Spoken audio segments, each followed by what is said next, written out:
الحمد لله رب العالمين والصلاة والسلام على سيد الأنبياء والمرسلين أما بعد فأعوذ بالله من الشيطان الرجيم بسم الله الرحمن الرحيم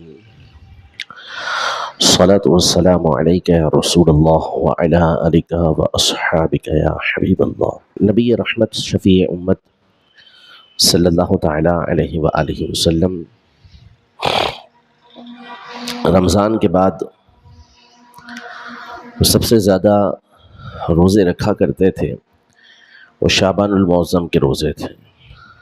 بخاری مسلم کی اور دیگر کتابوں کی یہ حدیث مبارکہ ہے کہ آپ علیہ الصلوۃ والسلام شعبان کے اکثر بلکہ پورے کے پورے روزے رکھ لیا کرتے تھے، کثرت کے ساتھ اس مہینے کے روزے رکھتے۔ آپ علیہ الصلوۃ والسلام سے جب اس بارے میں پوچھا گیا کہ اس مہینے میں آپ اتنی کثرت سے روزے رکھتے ہیں تو اس کی وجہ کیا ہے، تو دو حدیث ہیں اس حوالے سے۔ ایک تو سنن نسائی کی حدیث پاک ہے جس میں آپ علیہ الصلوۃ والسلام نے یہ ارشاد فرمایا کہ یہ مہینہ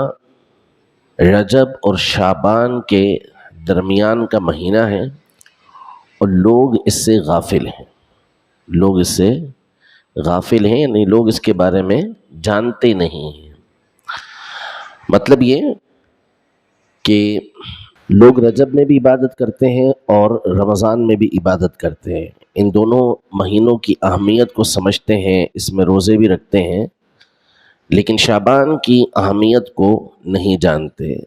اس میں روزے رکھنے سے عبادت کرنے سے غافل ہیں۔ تو نبی پاک صلی اللہ علیہ وسلم نے اس مہینے میں کثرت سے روزے رکھ کر اس بات کی تنبیہ فرمائی کہ جس طرح رجب اور رمضان کے مہینے میں عبادت کرنی ہے، کثرت کے ساتھ روزے رکھے جانے ہیں، اسی طرح شعبان کے اندر بھی اللہ پاک کی عبادت کرنے کا اہتمام کرنا چاہیے۔ دوسری وجہ نبی پاک صلی اللہ علیہ وسلم نے یہ ارشاد فرمائی کہ جب پوچھا گیا کہ آپ شعبان میں اتنی کثرت سے روزے رکھتے ہیں، اتنے زیادہ روزے رکھتے ہیں، تو یہ ارشاد فرمایا کہ اس مہینے میں اعمال اللہ کی بارگاہ میں پیش کیے جاتے ہیں اور میں چاہتا ہوں کہ میرے عمل اللہ کی بارگاہ میں اس حال میں پیش ہوں کہ میں روزے سے ہوں۔ چونکہ قرآن مجید فرقان حمید میں اللہ پاک نے سورہ حمیم الدخان کے اندر یہ ارشاد فرمایا کہ انا انزلناہ فی لیلۃ مبارکۃ انا کنا منذرین فیہا یفرق کل امر حکیم، کہ اس رات میں ہم نے قرآن پاک کو نازل کیا ہے، یعنی قرآن پاک کا کچھ حصہ ہم نے نازل کیا، ہم ہی ڈر سنانے والے، اور اس رات کے اندر تمام معاملات کو یہ تقسیم کیا جاتا ہے۔ تو اس کی تفسیر میں کئی ایک مفسرین نے لکھا کہ جو 15 شعبان کی رات ہے یہ اس آیت میں مراد لی گئی ہے۔ مقصد یہ ہے کہ 15 شعبان کی رات کو یہ مخلوق کے مختلف معاملات فرشتوں کے سپرد کیے جاتے ہیں اور پچھلے سال کے سارے اعمال اللہ کی بارگاہ میں پیش کیا تھا، وہ سب جانتا ہے، لیکن اس نے جو دنیا بنائی ہے تو دنیا میں اس نے ہر چیز کا ایک سبب اور ایک اہتمام کیا ہے، یعنی وہ چاہے تو آسمان سے ہر ایک کے گھر کے اندر اس کی ضرورت کے مطابق رزق اتار دے، کپڑے آ جائیں، ہر ایک کو رہنے کے لیے گھر مل جائے، لیکن اللہ پاک نے ہر چیز کا سبب بنایا کہ جو کام کرے گا، محنت کرے گا، اس کے حساب سے اللہ پاک اس کو رزق عطا فرماتا ہے۔ وہ چاہے تو خود ہی بارش برسائے، خود ہی لوگوں تک رزق پہنچے، لیکن لوگوں تک رزق پہنچانے کے لیے، بارش برسانے کے لیے، لوگوں کی روحوں کو قبض کرنے کے لیے اللہ پاک نے فرشتوں کو مقرر کیا کہ فرشتے اللہ کے حکم سے بارش برساتے ہیں، اللہ کے حکم سے ملک الموت علیہ السلام روح کو قبض کرتے ہیں،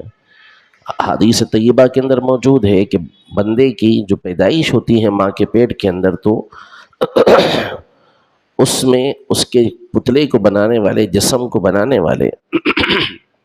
یہ فرشتے ہوتے ہیں، روح پھونکنے والے اس کے اندر فرشتے ہوتے ہیں، اس کی تقدیر کو لکھنے والے اللہ کے حکم سے فرشتے ہوتے ہیں، اس کی عمر کو لکھنے والے فرشتے ہوتے ہیں۔ حالانکہ سب کام اللہ پاک کی طرف سے ہے، لیکن اس کی ایک حکمت ہے جس کے تحت اس نے فرشتوں کو مقرر کیا کہ وہ یہ کام کرے، لیکن اس کی اجازت کے بغیر کچھ نہیں۔ اسی بات کو قرآن پاک میں فرمایا کہ فَالْمُدَبِّرَاتِ أَمْرًا، ان جانوں کی قسم کہ جو کائنات کے کام بناتے ہیں، یعنی فرشتے کہ جو کائنات کے مخلوق کے سارے معاملات کی تدبیر کرتے ہیں، کام کرتے ہیں، ان جانوں کی قسم اللہ پاک نے قرآن میں ارشاد فرمائی۔ تو ایک کام فرشتوں کے ذمے جو ڈیوٹی دی جاتی ہے وہ اس مہینے کی 15ویں شب کے اندر دی جاتی ہے، جس کو ہم شب براءت کہتے ہیں۔ تو یہ بڑی اہمیت والی رات ہے اور بہت ساری حدیثیں کئی کتابوں کے اندر اس رات کی فضیلت کے اندر موجود ہیں کہ اس رات، ویسے یہ حدیث ایک حدیث پاک کے اندر، بخاری مسلم کے حدیث پاک ہے کہ ہر رات اللہ پاک آسمان پر خاص تجلی فرماتا ہے، یعنی اس کی رحمت ہوتی ہے، اور یہ صدا دی جاتی ہے کہ ہے کوئی دعا کرنے والا کہ اس کی دعا کو قبول کیا جائے، ہے کوئی مغفرت طلب کرنے والا کہ اس کی مغفرت کی جائے، ہے کوئی مانگنے والا کہ اس کو دیا جائے۔ لیکن بعض راتیں ایسی ہوتی ہیں کہ جس میں اللہ پاک کی خاص عنایتیں ہوتی ہیں، جیسے عید کی رات ہے، بقرہ عید کی رات ہے، رجب کے مہینے کی رات ہے۔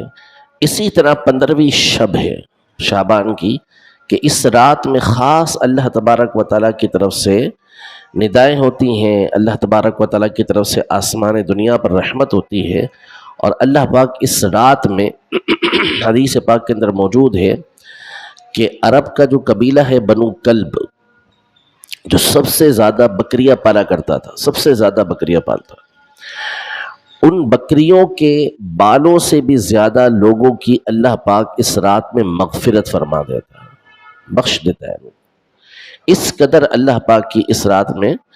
رحمت ہوتی ہے۔ ہاں، چند لوگوں کو اللہ پاک نہیں بخشتا،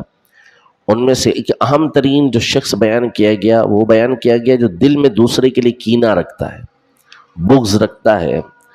دل کے اندر دشمنی اور نفرت رکھتا ہے کسی کے لیے، تو فرمایا اس کی اس رات بخشش نہیں ہوتی، اس کو چھوڑ دیا جاتا ہے، اور کہا جاتا ہے کہ یہاں تک کہ یہ آپس میں کینے کو ختم کر دیں تو ان کی بخشش ہوتی ہے، ورنہ اس رات بھی یہ لوگ محروم رہتے ہیں، اس رات بھی بخشش نہیں ہوتی۔ تو یہ مبارک رات آنے والی ہے، تو اپنے ان ایام کو بالخصوص اللہ پاک کی عبادت کے اندر گزاریں، اور اس نیت کے ساتھ گزاریں کہ ایک تو یہ کہ اس دن کی برکت سے، اس رات کی برکت سے اللہ جل شانہ ہمارے پچھلے گناہوں کو معاف کر دے، پچھلے جو کوتاہیاں ہیں اس کو معاف کر دے، اور ساتھ ہی ساتھ یہ نیت رکھیں کہ اس رات کی برکت سے اللہ پاک آنے والے ایام جو ہیں اس کے اندر نیک اور اچھی زندگی گزارنے کی توفیق عطا فرما دے۔ کہ ہو سکتا ہے کہ بندہ ایک رات اللہ پاک کی عبادت کرنا شروع کرے، اللہ پاک کی رحمت ایسی ہو کہ ہمیشہ کے لیے اس کو ایسی اچھی زندگی گزارنے کا موقع مل جائے۔ رب العزت جل وعلا ہم سب کو نیک اعمال ہمیشہ کرتے رہنے کی توفیق عطا فرمائے، اور اپنے ایام کو اللہ پاک اچھے کاموں میں گزارنے کی ہمیں توفیق عطا فرمائے۔ اس رات کا ایک خاص کام قبرستان کے اندر جانا ہے، کہ اس رات نبی پاک صلی اللہ تعالیٰ علیہ وآلہ وسلم کو حضرت عائشہ رضی اللہ تعالیٰ عنہا نے یہ دیکھا تھا کہ آپ علیہ السلام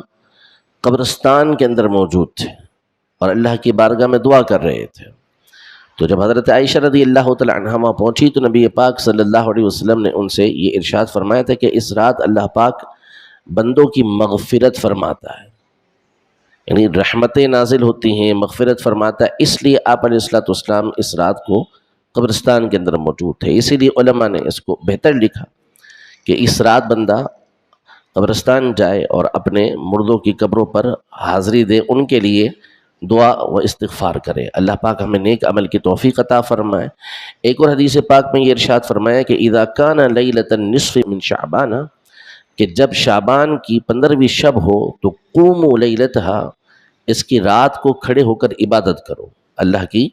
عبادت کرو، وہ سوم نہارہا، اور اس کے دن میں روزہ رکھو۔ تو یہ بھی ایک مستحب عمل ہے، 15ویں کے دن کو روزہ رکھا جائے اور کوشش کر کے 14واں دن بھی جو ہے وہ روزے کے اندر گزار لیا جائے، تاکہ بالکل آخر اور ابتدا ہماری یہ اچھے عمل کے ساتھ ہو جائے، روزے کے ساتھ ہو جائے۔ اللہ پاک ہم سب کو عمل کی توفیق عطا فرمائے، آمین، بجاہ النبی الامین صلی اللہ تعالی علیہ وآلہ وسلم۔